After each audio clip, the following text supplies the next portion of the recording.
तर सर्व विद्यार्थ्यांना पुन्हा एकदा बोराडे सरांचा नमस्कार. बघा, जसं मी मागच्या पिरियडलाच बोललो की एक इंटरेस्टिंग पार्ट आपला या ठिकाणी सुरू आहे, ॲप्लिकेशन डिफरन्शिएशन. जितकं तुम्ही या भागात स्वतःला म्हणजे समजून घेण्याचा किंवा एंटरटेन करण्याचा प्रयत्न करणार तितका हा भाग तुम्हाला व्यवस्थित तर वाटणार, पण इंटरेस्टिंगसुद्धा वाटणार. बघा, जसं मी तुम्हाला बोललो की एक सोपा भाग समजून या भागाकडे बघा, आणि असा जर तुमचा दृष्टिकोन असला तर तुम्हाला नुसतं याच भागाचं ॲप्लिकेशन नाही तर समोर येणारे जे ॲप्लिकेशनचे पार्ट आहे हे सुद्धा सोपे वाटणार, हे लक्षात असू द्या.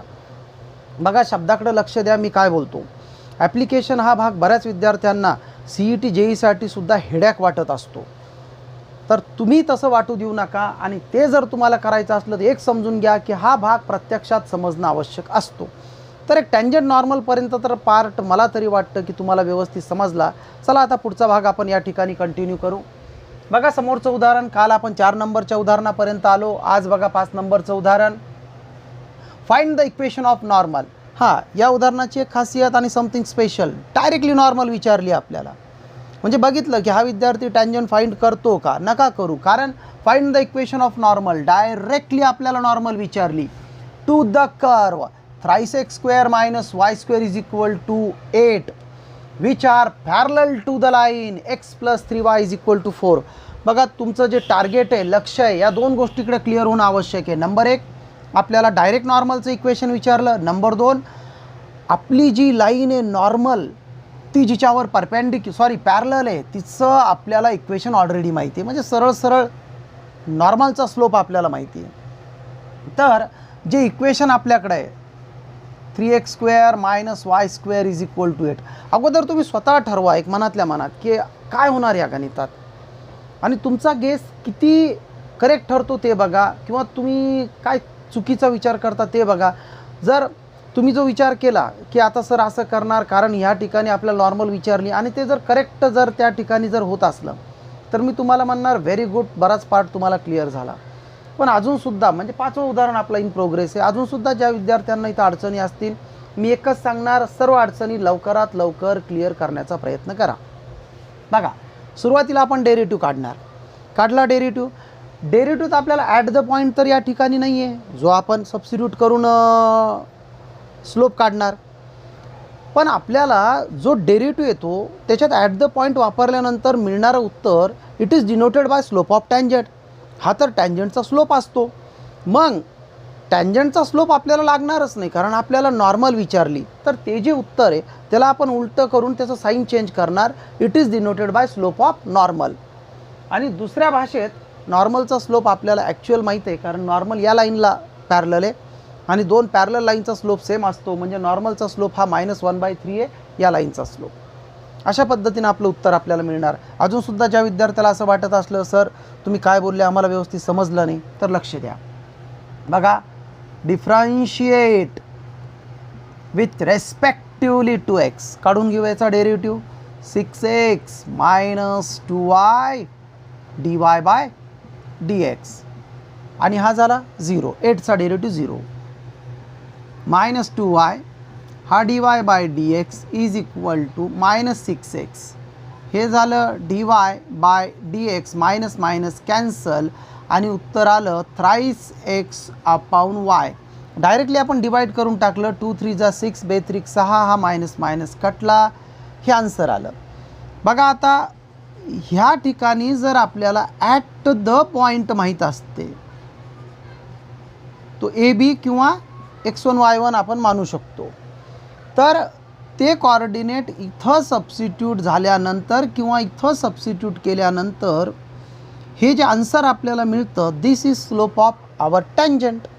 हा आपल्या टँजंटचा स्लोप असता, पण आपल्याला टँजंटचं इक्वेशनच काढणं नाही आहे. ठीक आहे, तुमच्या लक्षात आलं, आपल्याला डायरेक्ट नॉर्मलचं इक्वेशन काढणं आहे. तर म्हणून आपण असं लिहिणार की देअरफॉर स्लोप ऑफ नॉर्मल, हे समजून घ्या, स्लोप ऑफ नॉर्मल डायरेक्टली याला उलटं करू शकतो आपण, y/thrice x, पण इथं लिहिलं मी 1/dy/dx, म्हणजेच इन्व्हर्स ऑफ dy/dx, आणि म्हणजेच काय आलं -y1/thrice x1. आता टँजंट या लाईनला नॉर्मल या लाईनला पॅरलल आहे. तो नाव normal parallel to the line x plus thrice y is equal to 4 given. हे आपल्याला उदाहरणात सांगितलं की नॉर्मल या रेषेला पॅरलल आहे. अरे म्हणजे आपल्या लाईनचा स्लोप आपल्याला समजला ना नॉर्मलचा. Therefore slope of normal is -1/3. या लाईनचा स्लोप -a/b जे सूत्र असतं का ते. म्हणजे या ठिकाणी तुम्हाला नॉर्मलचा स्लोप मिळाला. ठीक आहे. म्हणजेच आपण सांगतो की इथं जो टँजंटचा स्लोप असतो नॉर्मल याच्या उलटा हे -y/3x1 आहे. तर हे जे उत्तर आहे -y1/3x1 हा नॉर्मलचा स्लोप आहे. पण आता नॉर्मलचा स्लोप आपल्याकडे आला -1/3. आपण म्हणतो अरे हेच आमचा स्लोप असता. 3 गेट कॅन्सल. हा x minus also cancel. y1 is equal to x1 तुमचं उत्तर आलं. अरे वा. y1 is equal to x1 म्हणजे याचा अर्थ समजतो का तुम्हाला की टँजंट जिथं टच होणार त्या ठिकाणचा x आणि y दर्शवणारे दोन्ही नंबर एकच आहे, सारखे आहे. y1 is equal to x1. मग ही व्हॅल्यू जर आपण या इक्वेशनमध्ये वापरली तर thrice x² minus x² is equal to 8. अरे किती सोपं उदाहरण आहे पहा ना. मागच्या दोन उदाहरणापेक्षा सुद्धा सोपं आहे. म्हणजे x² इज इक्वल टू किती आलं 4. 2 4 जा 8. म्हणजेच x इज इक्वल टू किती आलं +or-2. तो therefore at the points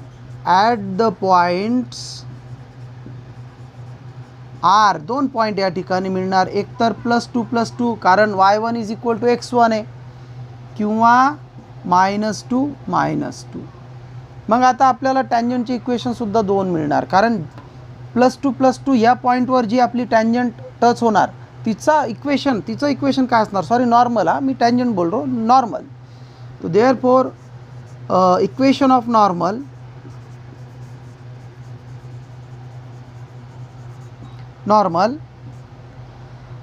y minus y1. सुरुवातीला आपण ह्या पॉईंटची मदत घेऊन काढू. Equation of normal passing through the point. Tangent जर असती तर ॲट द पॉईंट लिहिली असते. टँजंट टच होणार नॉर्मल त्याच्यातून पास होणार. पासिंग थ्रू 2 मधून जाणाऱ्या नॉर्मलचा स्लोप. तर हा y minus y1 is equal to slope किती आहे -1/3 x मायनस x1. म्हणजे इक्वेशन काय आलं thrice y -6 is equal to -x -+3 2 जा 6. इकडं बोलवा x + 3y -6. बघा हा -x आणि -+2 होणार कारण हा 3 इकडं आला थ्राईस y -6. ठीक आहे. हा झाला -x हा मायनसचा प्लस हा +3y -6 ॲज इट इज हा -2 इज इक्वल टू 0. म्हणजे एक इक्वेशन आलं x + 3y -8 is equal to 0. आता दुसऱ्या इक्वेशनसाठी आपण काय करणार माहिती आहे का हे कॉर्डिनेट वापरणार या ठिकाणी. बघा थोडंसं आपण या ठिकाणी ॲडजस्ट करू आहे. ठीक आहे. तर जे मी रेड इंकनी लिहितो का it is last part of our problem. तर आता ज्या ठिकाणी आपली टँजंट -2 या पॉईंटला नॉर्मल -2 या पॉईंटमधून जाणार त्या नॉर्मलचं इक्वेशन काय असणार. Also equation of normal. आता फक्त आपलं काय बदलणार तर हे जे पॉईंट आहे का हे आपण 2 घेतले. आता -2 घेतल्यामुळं ते मायनस झाले प्लस हा -1/3 आणि तुमचं आन्सर आलं thrice y + 6 is equal to -x -2. म्हणजे आन्सर आलं x + 3y + 6 मायनस हा +2 इज इक्वल टू 0. म्हणजेच x + 3y + 8 is equal to 0. एक वेळेस -8 येणार आणि एक वेळेस +8 येणार. ठीक आहे. सोपा पार्ट आहे. थोडंसं तुम्हाला ज्या ठिकाणी कॉन्सन्ट्रेट करणं आहे ना, हा पार्ट आहे. कारण आपल्याला डायरेक्ट नॉर्मलचं इक्वेशन विचारलं, आपण अगोदर काय करतो, तो टँजंट काढत होतो. मग ज्या विद्यार्थ्याला हे समजतं की बा की सरांनी असं उलटं काहून लिहिलं आहे, -y/3x काहून लिहिलं, अरे बाबा हा टँजंटचा स्लोप आहे. आपल्याला कोणाचा स्लोप विचारला, नॉर्मलचा.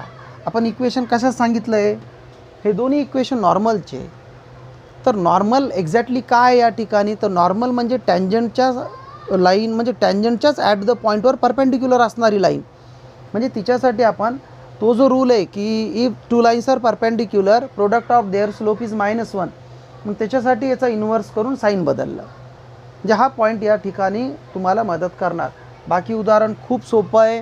व्हिडिओ पॉज करा, व्यवस्थित संपूर्ण उदाहरण लिहून घ्या. आणि हा शेवटचा पार्ट आहे, एवढं लक्षात असू द्या.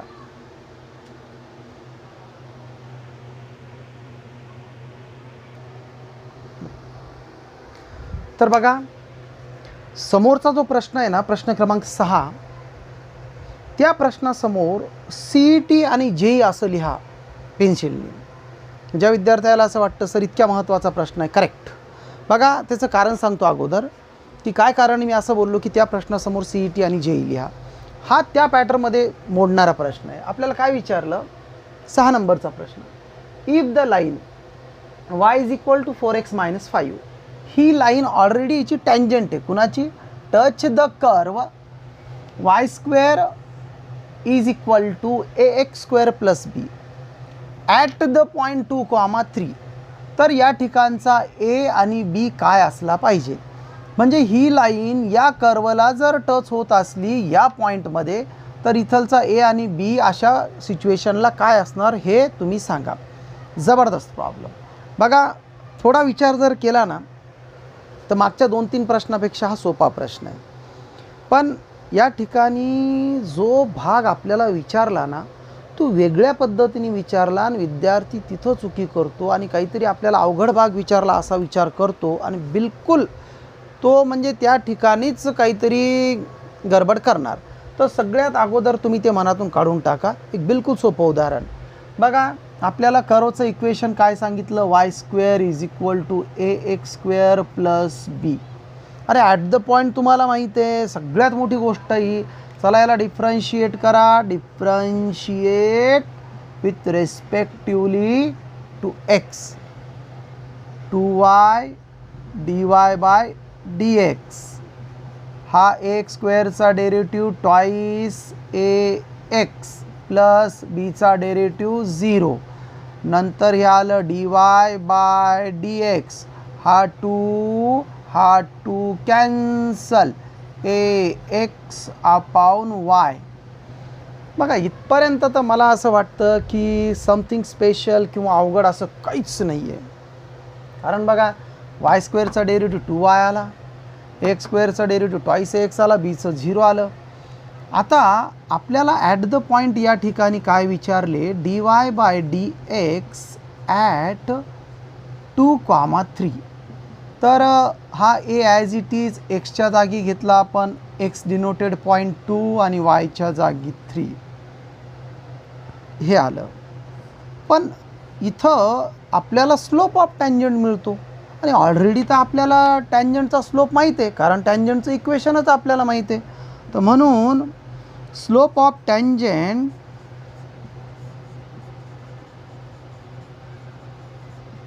y = 4x - 5 is 4. याचा स्लोप 4 आहे. ज्या विद्यार्थ्याला असं वाटतं सर तुम्ही डायरेक्टली इथं स्लोप 4 कसा लिहिला, अरे बाबा हे जे इक्वेशन आहे ना, y = mx + c ह्या फॉर्ममध्ये आणि त्याचा नंबर स्लोप असतो. तुम्हाला जर काही अडचण वाटत असली तर त्याला अगोदर असं लिहा, 4x - y - 5, वायला तिकडे इंटरचेंज करून. मग आपलं जे सूत्र आहे, जे आपल्याला थोडं बरं वाटतं, कम्फर्टेबल वाटतं, ते सूत्र वापरा. -4 - 1 तरीसुद्धा स्लोप 4च येतो. म्हणजे तुम्हाला जे समजतं ते पहा. असं नाही आहे की तुम्ही असं करता म्हणजे काहीतरी आपण कमजोर आहे वगैरे, अशातला पार्ट नाही आहे. आपल्याला जे बरं वाटतं त्या पद्धतीने स्लोप काढा. उद्देश एकच आहे आपल्याला की हे स्लोप समजलं पाहिजे की 4 कुठून आला, या लाईनचा स्लोप. म्हणजे आपण म्हणतो अरे जर स्लोप 4 आला टँजंटचा, तर इथं तेच उत्तर आलं पाहिजे, ट्वाईस a/3 = 4. इथं तर तेच उत्तर आलं पाहिजे. म्हणजेच twice A is equal to 12. म्हणजेच ए इज इक्वल टू किती आलं 6. अरे वा, काहीच न करता आपल्याला ए मिळाला. ए इज इक्वल टू 6. आता बीच्या व्हॅल्यूसाठी काय करा. अरे आपल्याला बऱ्याच गोष्टी माहिती आहे. इथं वाय माहिती आहे आपल्याला टच होणारा. आता आपल्याला काय काढणं आहे, बीची व्हॅल्यू काढणं आहे. तर सरळ सरळ ही किंमत इकडं वापरा, किंवा तुम्ही या टँजंटमध्ये सुद्धा ही किंमत वापरू शकता. कारण बघा, हा पॉईंट नुसत्या कर्ववर नसतो, टँजंटवर सुद्धा असतो. पण आपण हा बी काढणं आहे म्हणून इकडंच वापरणार. तर वायच्या जागी काय केलं आपण, 3 वापरले. तर बघा, Y square is equal to A X square plus B. तर हा 3चा स्क्वेअर. ए किती आला 6. एक्स म्हणजे किती 2चा स्क्वेअर प्लस बी काय मिळाला आपल्याला 9 is equal to 6 into 4 plus B. म्हणजेच आन्सर आलं 9 minus 24 is equal to B. म्हणजेच आन्सर आलं 15 इज इक्वल टू बी. बघा, सोपा माणूस तर एक म्हणू शकतो आपण की थोडा वेगळा प्रॉब्लेम होता.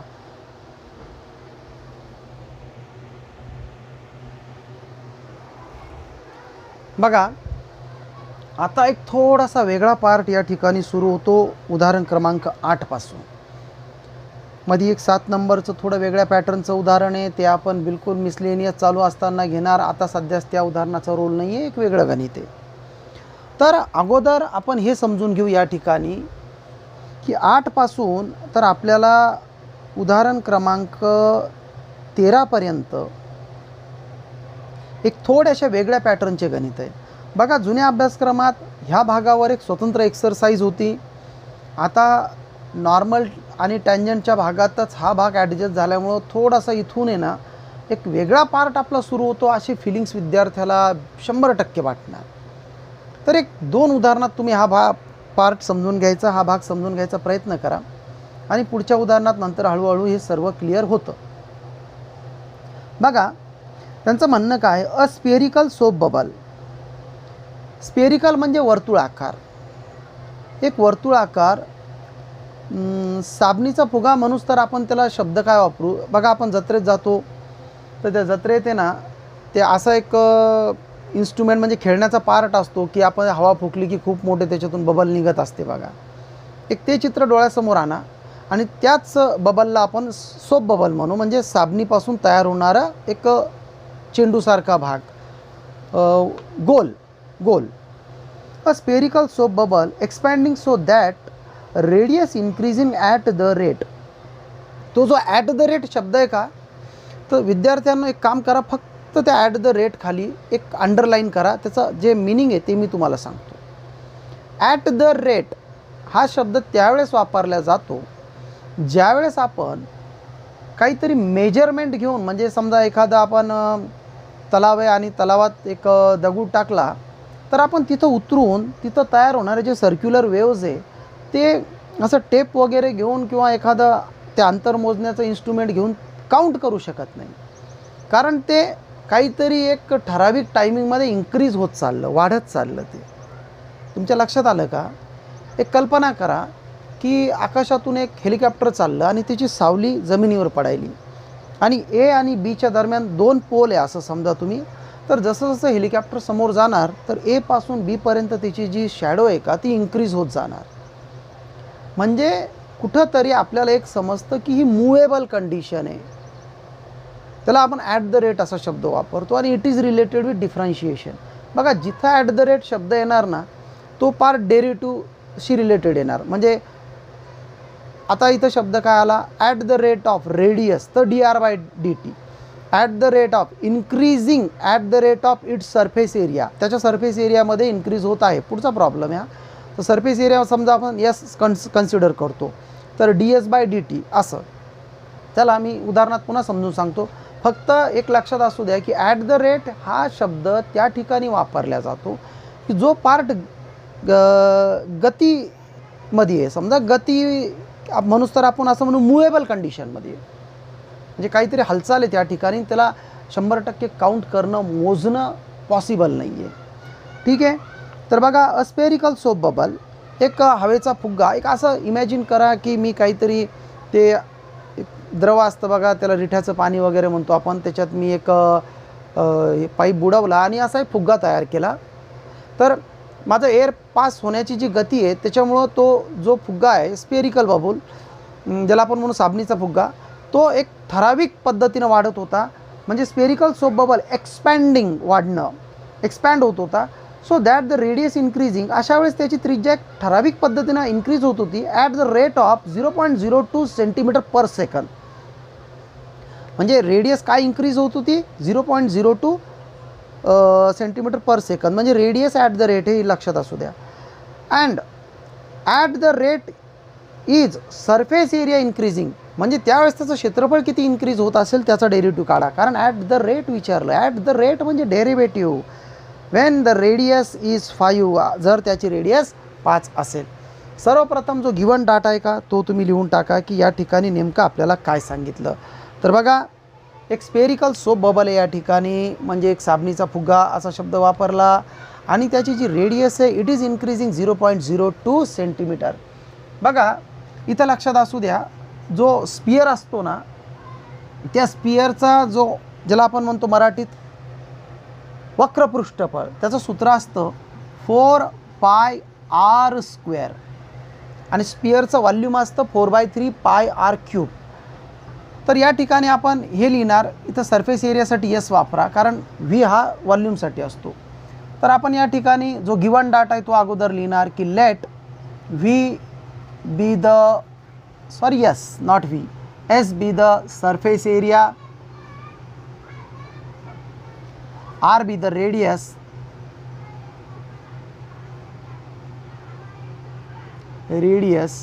ऑफ स्पियरिकल सोप बबल करा.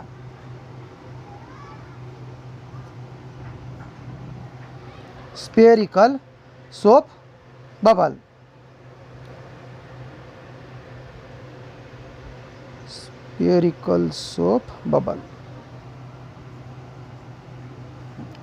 आता या ठिकाणी आपण मनानी जो पार्ट वापरला तो काय होता, मनानी म्हणून तर आपण सरळ सरळ म्हणून आपण तिकडं अगोदर बघितलं की शब्द काय वापरला या ठिकाणी की what increment its surface area, त्याच्या सरफेस एरियात काय बदल होणार, हा यस आपण मनाने वापरला, म्हणून इथं आपण लिहिलं की yes B the surface area. ठीक आहे. आता आपल्याला गिवन डाटात काय सांगितलं, तर गिवन डाटात काय सांगितलं, radius increasing at the rate, here radius increase at the rate 0.02 centimetre सेकंद. बघा 0.02 पर सेंटीमीटर काय रेडियस इन्क्रीज होणार आहे, म्हणजेच derivative dr/dt is equal to 0.02 cm सेकंद. हे लक्षात असू द्या. म्हणजे मी शब्द काय वापरला होता, अंडरलाईन करा सांगितलं होतं की ॲट द रेट या शब्दाखाली, म्हणजे इथं काय आलं, here radius increasing at the rate, radius एक कंटिन्यू फॉर्ममध्ये वाढत आहे, पर सेकंदला 0.02 सेंटीमीटर, म्हणजे ते डिफरन्शिएशन आहे. त्याच्यामुळं या स्पियरचं डायरेक्ट सूत्र वापरून आन्सर मिळवणं आपल्याला मुश्किल आहे, आणि त्याच्यामुळं हा पार्ट डिफरन्शिएशनचा आहे. ठीक आहे. अँड शेवटी काय विचारलं आपल्याला, what rate of surface area increasing, surface एरियाचं डेरिव्हेटिव्ह काढाय, what rate at the rate आला म्हणजे डेरिव्हेटिव्ह काढा, वेन रेडियस इज 5 सेंटीमीटर, तर R is equal to 5 centimetre. तर आपल्याला विचारलं काय, बघा टू प्रूव्हमध्ये काय येणार, फाइंड ds/dt. हे लिहू नका, एक तुम्हाला म्हणजे तुम्हाला माइंडमध्ये असू द्या की मला ds/dt हे उत्तर या ठिकाणी मिळवलं आहे. बघा यस काय आपला सरफेस एरिया, आर काय रेडियस. तर या ठिकाणी आपण लिहू की surface area of sphere 4πr². बघा स्पियरचा अर्थ सर्कल असा घेऊ नका, सर्कलचा एरिया असतो πr² आणि त्याला 4ने मल्टिप्लाय केलं तर ज्याला आपण म्हणू गोलाचे वक्रपृष्ठफळ, सरफेस एरिया ऑफ स्पियर. मग याचा डेरिव्हेटिव्ह आला ds/dr is equal to ds/dt घ्या, सॉरी हा कारण सांगतो, या अशा उदाहरणात हा थोडासा फिजिक्सशी रिलेटेड पार्ट आहे. विथ रिस्पेक्टिवली टी असतो ऑलवेज. सांगू कसं? बघा, हा जो स्पियर आहे हा per second 0.02 centimetre radius improve करतो. जर मी 3 सेकंदानंतर तयार होणारा जर स्पियर बघितला, गोल बघितला, तर त्याच्यापेक्षा 7-8 सेकंदांनी जे मी स्पियर बघणार, गोल बघणार, तो मोठा असणार. म्हणजे मी जितका टाईम तिथं देणार ते स्पियर मोठा होणार, कमी वेळेत ते लहान होणार. म्हणजे हे विथ रिस्पेक्टिवली टी असतो. मग याचा डेरिव्हेटिव्ह आला हा 4π constant, R स्क्वेअरचा derivative 2r dr/dt. dr/dt म्हणजे रेडियसच इन्क्रीजिंग व्हायली ना, रेडियस इन्क्रीज, रेडियस वाढायली म्हणून त्याचं क्षेत्रफळ वाढणार आहे. तुमच्या लक्षात आलं का? रेडियस इम्प्रूव्हमेंट तर क्षेत्रफळ इम्प्रूव्हमेंट. रेडियस कमी झाली म्हणजे क्षेत्रफळ कमी होणार. म्हणजे याला आपण काय म्हणू की थोडा चेन रूल टाईप पार्ट आहे. कशावर डिपेंड आहे हा? Area depend on radius, improvement in radius, increasing decreasing. Radius जितकी वाढली त्या गोलची तितका एरिया वाढणार. रेडियस कमी झाली म्हणजे जसं म्हणणं आहे सर तुम्ही इथं ds/dt वापरला, dr/dt वापरला. मी म्हणतो काय वापरलं ते सोडा, फक्त फरक समजून घ्या की ds/dtचा अर्थ क्षेत्रफळातील फरक, डिफरन्शिएशन मीन्स फरक. dr/dtचा अर्थ रेडियसचा फरक. तर रेडियसमध्ये फरक आला तर क्षेत्रफळात फरक येणार. Surface area means related with area, क्षेत्रफळ. रेडियस कमी जास्त होणार, त्याचं क्षेत्रफळ कमी जास्त होणार. म्हणून ds/dt रिलेटेड dr/dt. आता हा 4 × पाय, हा इंटू 2 डेरिव्हेटिव्ह ना आर स्क्वेअरचा, एक्स स्क्वेअरचा डेरिव्हेटिव्ह काय? ट्वाईस एक्स, तर इकडं ट्वाईस आर. मग रेडियस आपल्याला किती सांगितली वापरा म्हणून? 5u. dr/dt किती आहे? dr म्हणजेच काय? रेडियसचा डेरिव्हेटिव्ह. की काय चेंजेस व्हायला? रेडियसमधला डिफरन्स. तर रेडियसचं डिफरन्स असं आहे पर सेकंद 0.02, ते इकडं वापरा 0.02. हा गुणाकार या ठिकाणी करून टाका. बघा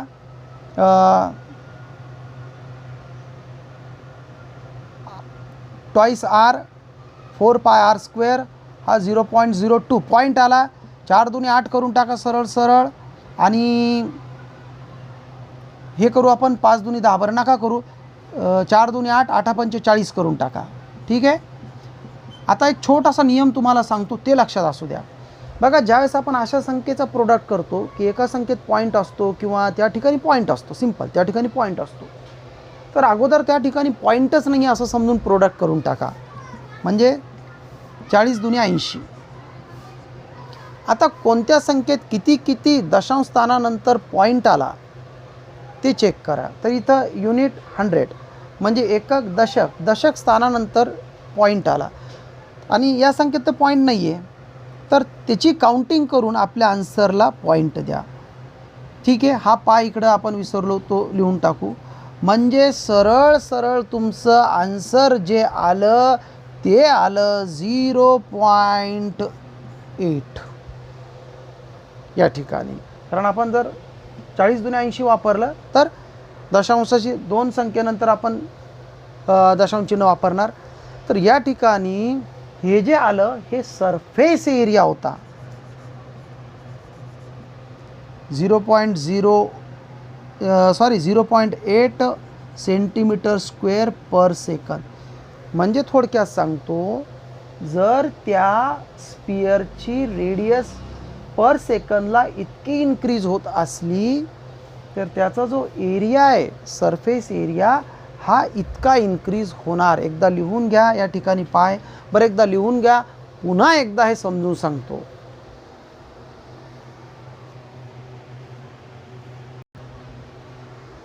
तर लिहून जर झालं असेल तर आता निवांत मी काय सांगतो ते ऐका.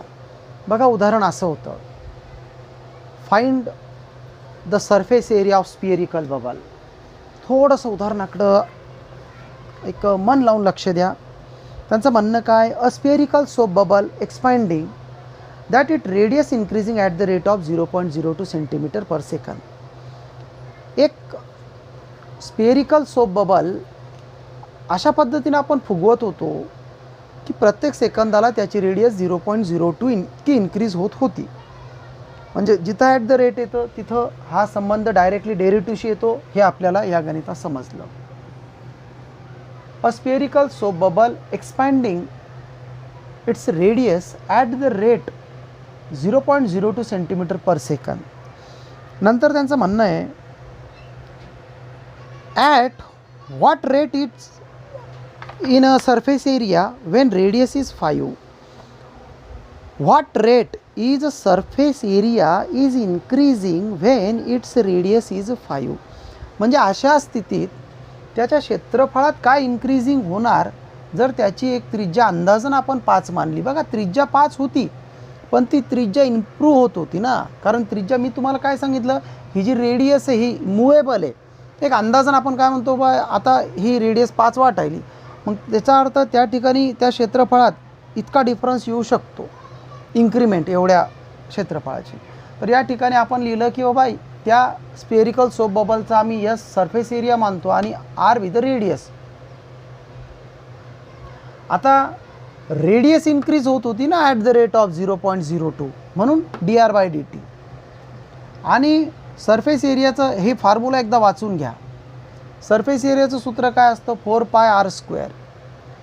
मग याचा डेरिव्हेटिव्ह काय आला, हा 4π कॉन्स्टंट, म्हणजे याचा डेरिव्हेटिव्ह काढताना आपण 4π d/dt असं लिहिणार r². तर r² डेरिव्हेटिव्ह 2r आणि हा r चेंजेबल आहे. r काय मी ते सांगितलं की r वर आपला एरिया डिपेंड आहे म्हणून dr/dt. तर हा 4 ॲज इट इज घेतला आपण, पाय ॲज इट इज घेतला 2 आणि रेडियस घेतली ही 5 जी आपल्याला उदाहरणात सांगितली की रेडियस 5 घ्या. dr/dt व्हॅल्यू आपण गिवन डाटा सांगितली की वी हॅव 0.02 आणि याचा जो प्रोडक्ट आहे हा काय केला आपण 5 2 10 10 चौक 40 इंटू 0.02.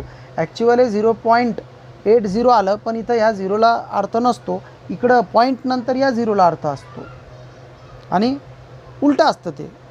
पॉईंट नंतर इथं झिरोला अर्थ असतो, पॉईंट नसलं की या झिरोला अर्थ असतो, मग या झिरोला अर्थ नसतो. हे आलं 80 पाय म्हणजे 0.8 पाय cm². म्हणजे एरिया त्याचा प्रत्येक सेकंदला असा इन्क्रीमेंट होणार. चला तर मग याच्यानंतर बघू समोरचा प्रॉब्लेम. ज्या अडचणी असतील ना या प्रश्नात त्या पुढच्या प्रश्नात दूर करायचा प्रयत्न करा. मन लावून पुढचं उदाहरण समजून घ्या.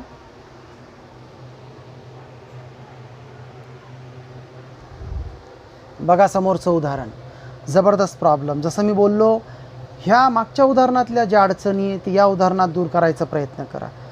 उदाहरण सुरू करायच्या अगोदर तुम्ही हा व्हिडिओ पॉज करून एकदा मन लावून 2 वेळेस हे उदाहरण वाचून घ्या, 2-3 वेळेस वाचून घ्या. आणि आता मी काय सांगतो ते बघा. बघा the surface area of a spherical balloon. आता स्पेरिकल बलून हा शब्द वापरला म्हणजे इथं बबल शब्द न वापरता सोप बबल न वापरता स्पेरिकल बलून हा शब्द वापरला. म्हणजे सरळ सरळ एक गोल फुग्गा डोळ्यासमोर आणा. जे आपण जत्रेत जातो ना तर गोल फुगे वगैरे असतील तो पार्ट डोळ्यासमोर आणा. अ surface area of spherical balloon is increasing at the rate of 2 cm². एका वर्तुळाकार फुग्याचे क्षेत्रफळात होणारा बदल प्रत्येक सेकंदाला 2 सेंटीमीटर वर्ग आहे. म्हणजे तुम्हाला क्षेत्रफळातला बदल सांगितला. रेडियस इन्क्रीजिंग असा शब्द नाही आहे इथं. कोण इन्क्रीजिंग आहे, area, surface area of spherical balloon. एका वर्तुळाकार गोलाचा स्पेरिकल बलूनचा area increasing at the rate of 2 cm². At what rate the volume of balloon increasing. मग त्याच्या घनफळात काय बदल झाला पाहिजे when the radius of balloon 6 centimetre. चांगला प्रश्न आहे. बघा the surface area of spherical balloon increasing. तुम्हाला एक सांगतो मी, 100% लक्ष समोर असू द्या आणि व्यवस्थित हा प्रॉब्लेम समजून घेण्याचा प्रयत्न करा. जबरदस्त प्रश्न आहे बिलकुल. काय असतं अगोदर मी तुम्हाला हे सांगतो की या ठिकाणी 2 सूत्राचा वापर आहे तुम्हाला. एक तुम्हाला विचारलं व्ही म्हणजे स्पियर गोलाचे घनफळ. तर गोलाचे घनफळ असतं 4/3 πr.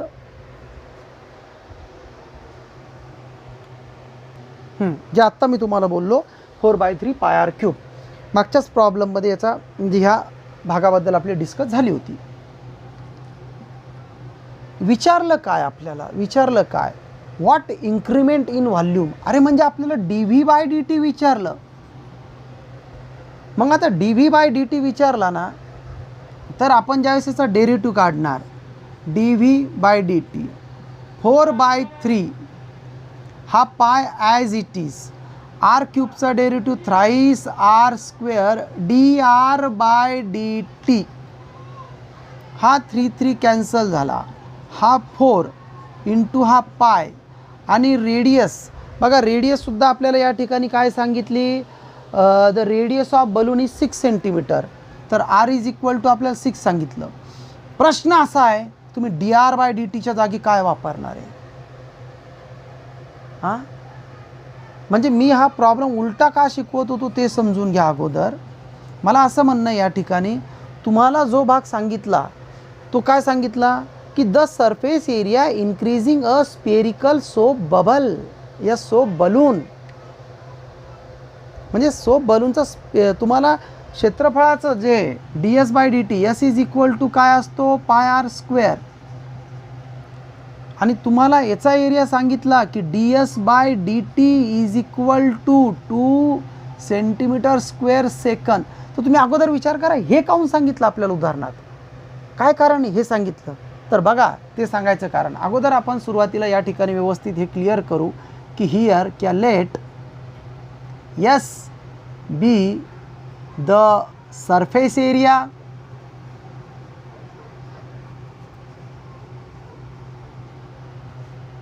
V be the volume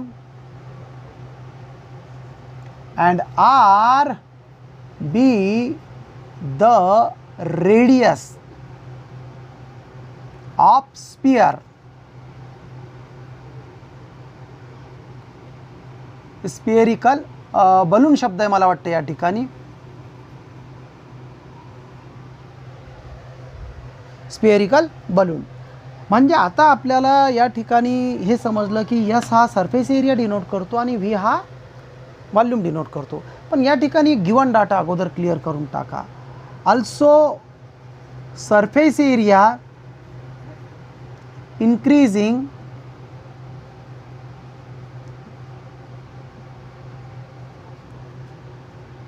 at the rate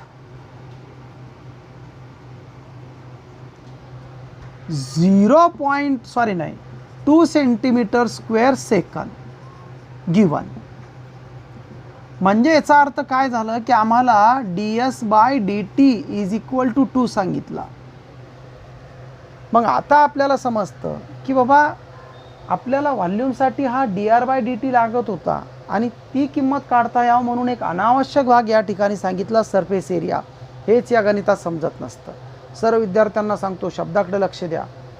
बघा ह्या उदाहरणाच्या उत्तरासाठी आपल्याला D R by D T लागत होता, पण ते D R by D T या किमतीचा उल्लेख न करता किंवा D R by D T ही किंमत न देता की इन्क्रीमेंट इन रेडियस असं न सांगता तुम्हाला सरफेस एरियातला इन्क्रीमेंट सांगितला. कारण या सरफेस एरियातून तुम्हाला D R by D T मिळतो. कसं पहा, D S by D T याचा आपण डेरिव्हेटिव्ह काढून घेऊ का डायरेक्ट हे 8 pi R D R by D T.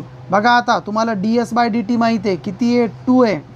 हे 8 हा पाय रेडियस किती आहे radius R is equal to 6 आहे. याच्या खाली लिहून टाका गिवन पार्टमध्ये आर इज इक्वल टू 6 आणि D R by D T तुम्हाला मिळतो या ठिकाणी.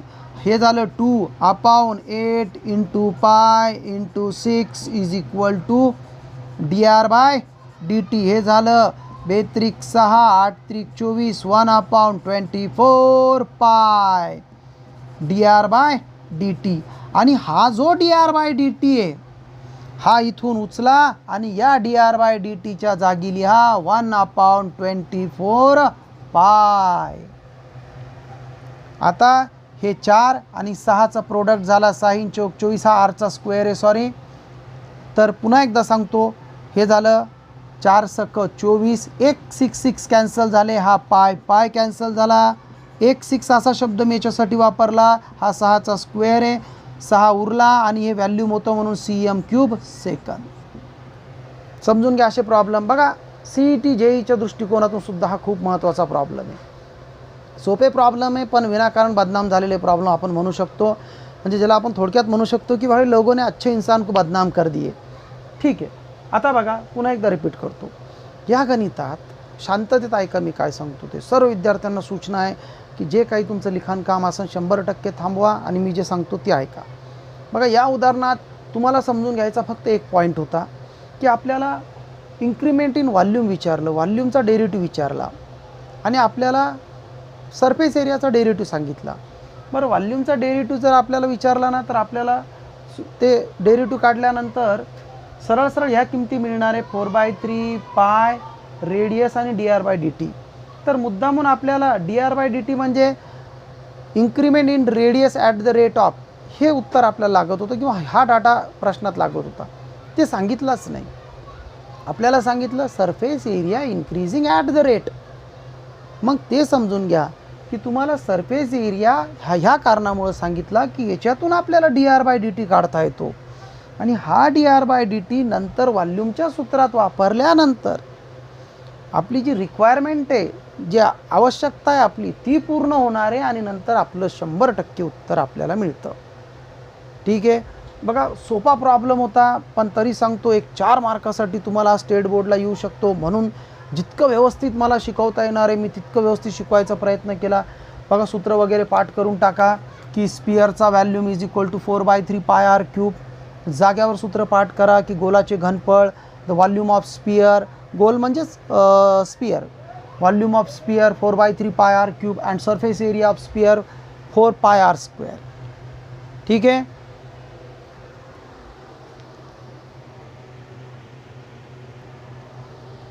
बघा, समोरचा प्रॉब्लेम थोडा म्हणजे असं, हा शब्द एका शिक्षकाला नाही वापरू, पण तरी सांगतो की मागच्या 2-3 प्रॉब्लेमच्या कंपॅरिझनमध्ये हा सोपा प्रॉब्लेम आपण म्हणू शकतो. कसं, तर बघा, if each side of equilateral triangle increasing at the rate, पुन्हा आला इन्क्रीजिंग साईडमध्ये, each side of equilateral triangle म्हणजे एका समभुज त्रिकोणाची प्रत्येक बाजू जर वर्गमुळात 2 सेंटीमीटर या गतीने प्रत्येक सेकंदाला जर वाढत असली, find the rate of increasing it's area, म्हणजे त्याच्या एरियाचं क्षेत्रफळ सांगा, एरियाचा डेरिव्हेटिव्ह सांगा. एरिया मीन्स क्षेत्रफळ, क्षेत्रफळाचा डेरिव्हेटिव्ह सांगा. Find the rate increasing of its area Wien side the length of side is 3 centimetre. बघा, सोपा प्रॉब्लेम आहे. त्यांचं म्हणणं काय आहे की एक इक्विलेटरल ट्रायंगल असा आहे की त्याची प्रत्येक साईड ही 2 सेंटीमीटरनी इन्क्रीज होत आहे. तर या ठिकाणी आपण एक असं लिहू की लेट एक्स बी द, ए मानू शकतो आपण, A B the side of equilateral triangle, पण ए जो असतो ना हा युजली कॉन्स्टंट दाखवण्यासाठी असतो. तर x be the side of triangle, equilateral triangle लिहा, ट्रायंगल. तर एक्स आपण इक्विलेटरल ट्रायंगलची साईड मानली and A be the area. आता या ठिकाणी आपल्याला जे सांगितलं का थोडक्यात ते लिहून टाकू आपण. अल्सो बघा काय सांगितलं, इन्क्रीमेंट इट्स साईड म्हणजे आपल्याला साईडमध्ये इन्क्रीमेंट सांगितला. मी पुन्हा प्रश्न वाचतो. If each side of equilateral triangle increase at the rate, so also side of equilateral triangle increase at the rate √2 centimeter per second. और नंतर काय सांगितलं म्हणजे हे लिहून टाका तुम्ही. साईडला आपण काय मानलं, एक्स ना, म्हणजेच dx/dt सांगितला √2 सेंटीमीटर पर सेकंद. Also X is equal to शेवटी सांगितलं 3 सेंटीमीटर. ईच साईड 3 सेंटीमीटर असताना त्याच्या एरियामधला इन्क्रीमेंट सांगा किंवा एरियाशी रिलेटेड इन्क्रीमेंट सांगा. तर हा इक्विलेटरल ट्रायंगल आहे. इक्विलेटरल ट्रायंगलचा एरिया काय असणार आहे, √3 बाय, एरियासाठी आपण ए वापरला, sorry, √3/4 side square. Area of equilateral triangle, area of equilateral triangle. मग असं जर असलं तर या ठिकाणी हे झालं ए इज इक्वल टू √3/4 आणि आपण साईड मानली X, X be the side of equilateral triangle.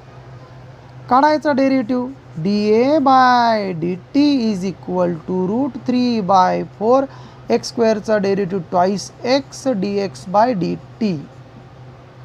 सगळं काही तुम्हाला माहिती आहे पहा dA/dt.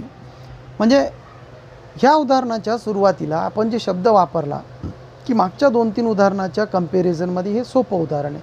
त्याचं कारण असं होतं, ज्या किमती लागणार ना आपल्याला सगळ्या काही अवेलेबल आहे इथं. √3/4 into 2x, X be the side of our equilateral triangle. तो व्हॉट इज एक्स? 3 सेंटीमीटर, हा 3. dx/dt, what is dx/dt? Increment in its side. X be the each side of equilateral triangle. आपली X ही त्रिकोणाची प्रत्येक बाजू आहे, कारण तिन्ही बाजू इक्वल असणार आहे ना. तर तिची इन्क्रीमेंट काय? dx/dt √2. हे √2. हे झालं सरळ सरळ 2 दुनी 4. हे √6 करू शकतो आपण याला. 3√6/2. आणि एरिया आहे म्हणून काय? सेमी स्क्वेअर पर सेकंड. हा dA/dt. म्हणजे खूप थोडक्यात उत्तर आलं तुमचं. ठीक आहे. बघा, एक इंटरेस्टिंग पार्ट होता. बॅक टू बॅक थोडे जास्त उदाहरणं घ्यायचं कारण हेच होतं की कसं आहे, बऱ्याच उदाहरणात आपल्याला एखादा असा पॉईंट आहे की जो राहून जातो. पुढच्या गणितात समजून घ्यायचा प्रयत्न करा. म्हणून हे बॅक टू बॅक आपण थोडी क्वांटिटी वाढवली या ठिकाणी. आणि मी तुम्हाला पुन्हा पुन्हा सांगतो, जर ॲप्लिकेशन हा पार्ट तुम्हाला सोपा वाटायला लागला की अरे यार काहीच नाही आहे याच्यात, हे उदाहरणं मी समजून घेऊ शकतो, तर ह्या पुस्तकात न समजण्यासारखं तुम्हाला काहीच उरत नाही. कारण अर्थमॅटिकल आणि अल्जेब्रिकल पार्टपेक्षा विद्यार्थ्याला हा वर्डिंग पार्ट थोडा अवघड वाटतो. ॲप्लिकेशनमध्ये मॅक्झिमम वर्डिंग पार्ट असतो, सगळाच वर्डिंग पार्ट नसतो. पण त्याची एक डेफिनेशन अशी आहे की वर्ड प्रॉब्लेम मीन्स ॲप्लिकेशन. तर थोडासा तो भाग बऱ्याच विद्यार्थ्याची एक मानसिकता असते की अवघड असतो, पण तसं काहीच नसतं. जो विद्यार्थी हा भाग प्रत्यक्ष समजून घेण्यात कमी पडतो अशाच विद्यार्थ्यांना हा भाग अवघड वाटू शकतो. हे माझे जे शब्द आहे का लक्षात असू द्या. ठीक आहे. आणि तुमची मेमोरी चेक होणार आहे या उदाहरणात की खरंच तुमच्यात इतकी क्वालिटी आहे का. कारण काहीतरी नुसती आकडेमोड करून ह्या उदाहरणाचे उत्तरं येत नसते. तुम्हाला प्रत्यक्ष भाग समजला पाहिजे, त्याचा पिक्चर तुमच्या माइंडमध्ये तयार झाला पाहिजे, एक स्टोरी तयार झाली पाहिजे, नंतर तुम्ही तो प्रॉब्लेम सॉल्व करू शकता. It is called application part. ठीक आहे. तर एकच सांगू शकतो, जेवढे प्रॉब्लेम आपले झाले पुन्हा रिवाईज करा, कारण पुढच्या पिरियडला ही एक्सरसाइज आपली संपणार. या ॲप्लिकेशनच्या 2च एक्सरसाइज थोड्या मोठ्या आहे, एक ही आणि एक शेवटची एक्सरसाइज. बाकी मधली जी एक्सरसाइज आहे तो पार्ट मला वाटत नाही की तुम्हाला इतका परेशान करणार. लिहून घेऊ शकता.